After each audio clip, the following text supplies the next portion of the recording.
চাওয়ালা এরকম একটা রং ডিসিশন নিয়ে একটা এই একটা কি বলে নিউক্লিয়ার যুদ্ধ বাধাতে পারে। বাট আমি স্টিল আশা করি যে এখানে ওয়েস্ট যারা আছে, যেহেতু ইন্ডিয়া অলরেডি বুঝে গেছে যে তা সবসময় বন্ধু বন্ধু ভারতকে আমেরিকাকে বলে, প্লাস হচ্ছে অন্যান্য যে ইউরোপিয়ান এবং অন্যান্য তার মিত্র যারা আছে তারা কিন্তু একমাত্র ইসরায়েল ছাড়া কেউ তাদের পক্ষে কোনো কিছু বলেনি। জেনারেল ওয়াকারকে না সরাইলে বাংলাদেশের ডিফেন্স সিস্টেমটা, আমাদের যেহেতু একমাত্র চোখ বন্ধ করে বলছে একমাত্র শত্রু হচ্ছে ভারত, এর মধ্যে কোনো ইফ বাট নাই। আর এদিকে মায়ানমারের সিচুয়েশনও আমরা শুধু ভারতের প্রেসক্রিপশন ফলো করতে গিয়েই আমরা এই বিপদটা করছি। আর মানে আপনি যেটা বলতেছেন সেটা হচ্ছে একটা টোটাল ওয়ার যদি হয় তাহলে অ্যাকচুয়ালি আপনি বলতে পারবেন না যে পাকিস্তান জিতছে বা ইন্ডিয়া জিতছে। It will be a nuclear war যদি হয় তাহলে দুই পার্টি লুজার এবং এটাতে আমাদের দেশেরও একটা এফেক্ট আসতে পারে। আমি এখন যেটা আশঙ্কা করি সেটা হচ্ছে যে পাকিস্তান অবভিয়াসলি একটা ডোমিনেটিং সিচুয়েশনে আছে। তো ওরা যেটা করে সবসময় তাদের গোয়েন্দা সংস্থা এবং ইয়াদের দিয়া প্রতিবেশীদেরকে দেখো রং ভাবে জড়ায় ফেলতে পারবে। হয়তো একটা মিসাইল মেরা দিল, আমাদের কোনো জায়গায় বললো যে এটা পাকিস্তান মারছে, বাট আমাদেরকে সতর্ক থাকতে হবে। এখন আমি মনে করি যে এই গত 16 বছরে ইন্ডিয়া আমাদের উপরে যে কন্ট্রোল যেটা নিয়েছে আমাদের সামরিক বাহিনীর, আমি একদম নিয়ে আমি মনে করি হাসিন স্যার এই ব্যাপারে বলবেন যে 100% যে বাংলাদেশের যে ক্যাপাবিলিটি যেটা আছে এর মধ্যে টাটা হেক্সা গাড়ি দিয়েছিল, এটা নিয়ে আমি অনেক লেখালেখি করেছিলাম। টাটা হেক্সা গাড়ি সমস্ত সিওদেরকে, প্রতিটা ব্যাটালিয়নের সিওদেরকে জন্য টাটা হেক্সা গাড়ি, এটা নিয়ে আমি কথা বলেছিলাম। তারপরে তারা বিভিন্ন সময়ে আমি যেটা শুনেছিলাম প্রায় মোর দেন 100 ল্যাপটপ দিয়েছিল প্রতিটা সিওকে। মানে যেগুলো জিনিস টেকনোলজি দিয়ে যাদেরকে ট্র্যাক করা যায়, এবং এই জিনিসগুলো বাংলাদেশ আর্মি নিয়েছিল। কারণ কি ছিল, তখন জেনারেল আজিজ ছিল, জেনারেল শফিউদ্দিন ছিল, তারা ছিল ভারতের তাবেদার। সো এইটা একদম নিশ্চিত যে যারা যারা একজন ভাই বললেন যে ইন্ডিয়াতে প্রশিক্ষণ, অ্যাকচুয়ালি সামরিক বিষয়ে ইন্ডিয়ার কোনো প্রশিক্ষণে আমাদের থেকে ভালো কিছু তা না। কিন্তু আমরা এটা হচ্ছে একটা ফ্রেন্ডশিপ জেস্টার হিসেবে আমরা স্টুডেন্ট আদান প্রদান করি। এবং আমি এর আগে অনেকবারই বলেছি যে এই আদান প্রদানের মধ্যে তাদের একটা মূল ইয়া থাকে হচ্ছে আমাদের ওই যে আমরা যেটা জানি হানি ট্র্যাপ বা এই ধরনের জিনিস, তারা আমাদের যারা আছে অফিসার যারা আছে, এই যে এখন আমরা শুনি যে বিভিন্ন অফিসার যারা লেফটেন্যান্ট জেনারেল মুজিবের মতো আছে, তারপরে lieutenant general Shahin still serving, এদের সরাসরি অজিত দোভালের সাথে যোগাযোগ আছে। এগুলো প্রমাণিত হওয়ার পরেও আমরা এমন একটা জাতি যে আমরা এটা আমরা ইম্পর্টেন্স দেই না। এবং জেনারেল ওয়াকারকে না সরাইলে বাংলাদেশের ডিফেন্স সিস্টেমটা, আমাদের যেহেতু একমাত্র চোখ বন্ধ করে বলছে একমাত্র শত্রু হচ্ছে ভারত, এর মধ্যে কোনো ইফ বাট নাই। আর এদিকে মায়ানমারের সিচুয়েশনও আমরা শুধু ভারতের প্রেসক্রিপশন ফলো করতে গিয়েই আমরা এই বিপদটা করছি। আর এদিকে এইটার বিপরীতে আপনি পাকিস্তানে দেখেন না, পাকিস্তানের যে আজকে এই সাফল্যটা এসছে, রবি ভাই বললেন যে আসিফ মুনিরের কথা, সেটা হচ্ছে আমাদের ইন্ডিয়াতেও যেরকম প্রশাসনিক একটা জটিলতা আছে, আর্মি কোনো একটা ডিসিশন নিলে এটা আহ, লাল ফিতায় এটা কয়েক ধাপ পেরিয়ে মোদি পর্যন্ত যায়, আবার ডাউন হয়, এর মধ্যে একটা টাইম কনজিউম ডিসিশন মেকিং। আর পাকিস্তানটা হচ্ছে জেনারেল আসিফ মুনির টেক্স আপ এবং যা আইএসআই এর যে চিফ আছে মিলে একটা ডিসিশন নেন, সরকার শুধু এটাতে অ্যাগ্রি করে।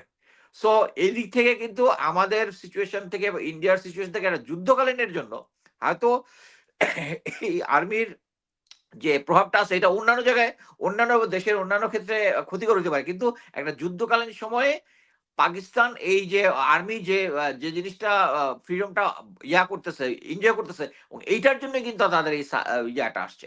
সো আমি মনে করি যে আমাদের এটার মধ্যে যে আমাদের দেশের যে প্রভাবটা পড়বে, এটা করতে হলে আমাদেরকে আর্মিকে আবার ঢেলে সাজাইতে হবে, এতে কোনো ডাউট নাই। এবং আমাদের যত ইনফরমেশন আছে সব ভারত জানে, আমাদের শর্টকামিং জানে, স্ট্রং পয়েন্ট উইক পয়েন্ট সব জানে। এই জিনিসটা করতে হলে এবং করতে হবে হচ্ছে প্রথমে জিনিস হচ্ছে ইন্ডিয়ান সাপোর্টের যতগুলো জেনারেল আছে সবাইকে সরাইতে হবে। বাট আমি এখন পর্যন্ত এই ধরনের কোনো আশা দেখছি না। তা আমি মনে করি ফিউচারে একদিন এই জিনিসটা ঠিক হবে। আমি আপাতত এখানে শেষ করছি, ধন্যবাদ।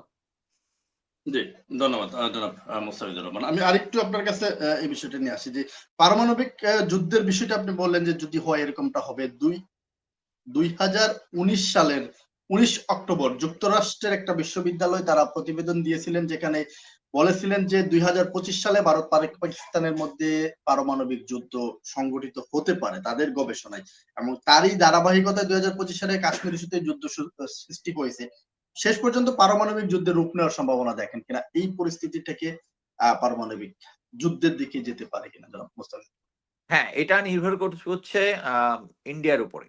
কারণ আমি বলি, আমি মনে করি যে আমেরিকার যে গবেষণাটা ছিল, গবেষণাটা আমি ডিটেইলস পড়ি নাই। আমি শুধু ফাইন্ডিংস গুলা দেখেছি।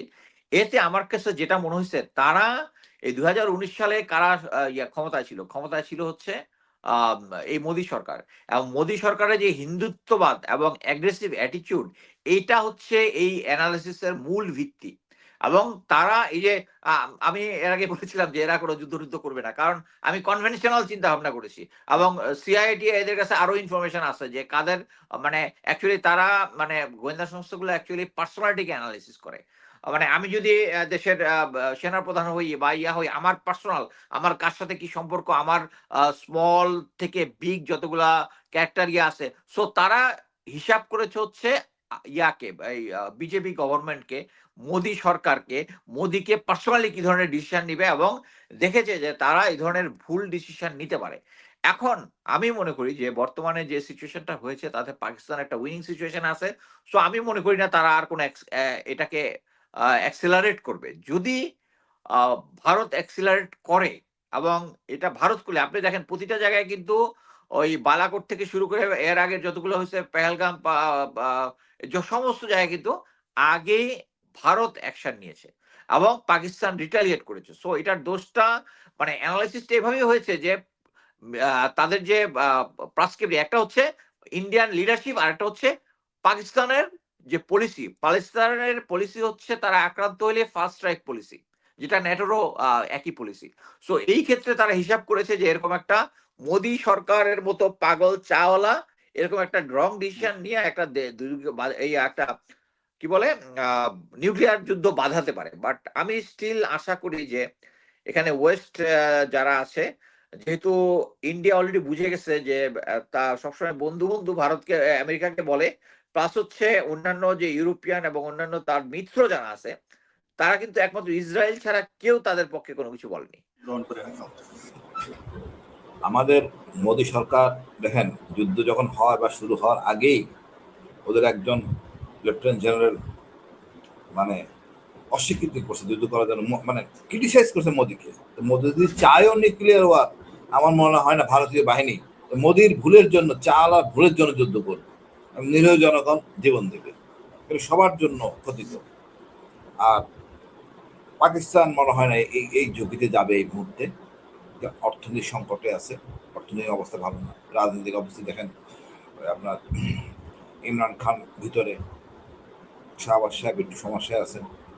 যাই হোক, তারপর বললো আমাদের প্রস্তুতির ব্যাপারে, হ্যাঁ আমাদের যথেষ্ট প্রস্তুতি নেওয়ার ব্যাপার আছে।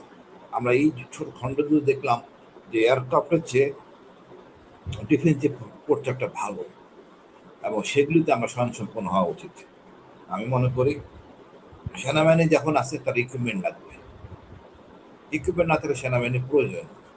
এই জন্য আমি মনে করি দেশের উচিত, ডক্টর হিন্দু সরকারের উচিত দেরি না করে অন্তত ডিফেন্সিভ এন্টি এয়ারক্রাফট ডিফেন্স যেটা বলা হয়, তার জন্য যেসব জিনিস দরকার আমাদের জন্য যুগোপযোগী সবগুলি রাখা, এবং একই সাথে আমাদের গোয়েন্দা তৎপরতা অফেন্সিভ হওয়া উচিত। এটা এইখানে পরিষ্কার করা যাবে না, অফেন্সিভ হওয়া উচিত সোজা কথা। আমার আইজ এন্ড ইয়ার্স থাকবে সবখানে, আমি সব কিছু দেখতে পারবো নিজ অবস্থা 14 তলা বিল্ডিংয়েই বসে। আমি মনে করি এই জন্য অনেক ওই অলরেডি মোস্তাফিজ বলে দিছে লেফটেন্যান্ট শাহিন সম্বন্ধে, এরকম লোক থাকলে তো আমার সমস্যা, এরকম লোক থাকলে তো সমস্যা। এরকম যারা সন্দেহভাজন তারা হয় পরিষ্কার করবে না, বের করে দিতে হবে। ভারতের তোষামদি করে কোনো জেনারেল বাংলাদেশ থাকবে না।